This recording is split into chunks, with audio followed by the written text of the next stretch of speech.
കാത്തിരിപ്പിനൊടുവിൽ ഈ വർഷം നടക്കാൻ പോകുന്ന ഏഷ്യാകപ്പിനുള്ള ഡേറ്റ് പുറത്തു വന്നിട്ടുണ്ടായിരുന്നു.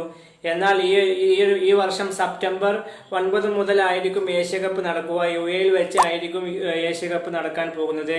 ഇന്ത്യയും പാകിസ്ഥാനും ഒരേ ഗ്രൂപ്പിലാണ് ഇടം പിടിച്ചിട്ടുള്ളത്. പതിവ് പോലെ തന്നെ നടക്കുന്ന അതേ സംഭവമാണ്. ഇന്ത്യയും പാകിസ്ഥാനും ഒരേ ഗ്രൂപ്പിലാണ് ഈ വർഷത്തെ ഏഷ്യാകപ്പിലും ഇടം പിടിച്ചിട്ടുള്ളത്. T20 ഫോർമാറ്റിലായിരിക്കും ഈ വർഷം ഏഷ്യാകപ്പ് നടക്കാൻ പോകുന്നത്. എന്നാൽ ഇന്ത്യൻ സ്ക്വാഡുമായി ബന്ധപ്പെട്ട ചില റിപ്പോർട്ടുകൾ പുറത്തു വന്നിട്ടുണ്ട്. ഹിർണി ഓപ്പറേഷൻ ചെയ്തതിനെ തുടർന്ന് റെസ്റ്റിലിരിക്കുന്ന ഇന്ത്യൻ T20 ടീമിന്റെ ക്യാപ്റ്റനായിട്ടുള്ള സൂര്യകുമാർ യാദവ് ഏഷ്യാകപ്പ് ആകുമ്പോഴേക്കും താരം ഫിറ്റ് ആയിട്ടില്ല എങ്കിൽ താരത്തിന്റെ പകരം ഹാർദിക് പാണ്ഡ്യ ആയിരിക്കും ഇന്ത്യൻ T20 ഏഷ്യാകപ്പിനുള്ള T20 ടീമിനെ നയിക്കുക എന്നുള്ള റിപ്പോർട്ട് പുറത്തു വന്നിട്ടുണ്ട്.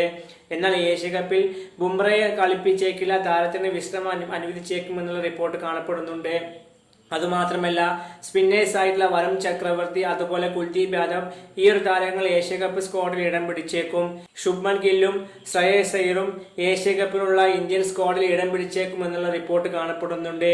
എന്നാൽ ഗിൽ T20 ടീമിലെ തിരിച്ചു വരുന്നതോടുകൂടി സഞ്ജു സാംസൺ അവസരം കിട്ടുമോ എന്നുള്ളത്, ഈ ഒരു ഏഷ്യാകപ്പിലുള്ള സ്ക്വാഡിൽ അവസരം കിട്ടുമോ എന്നുള്ളത് കണ്ടു തന്നെ അറിയേണ്ടിയിരിക്കുന്നു.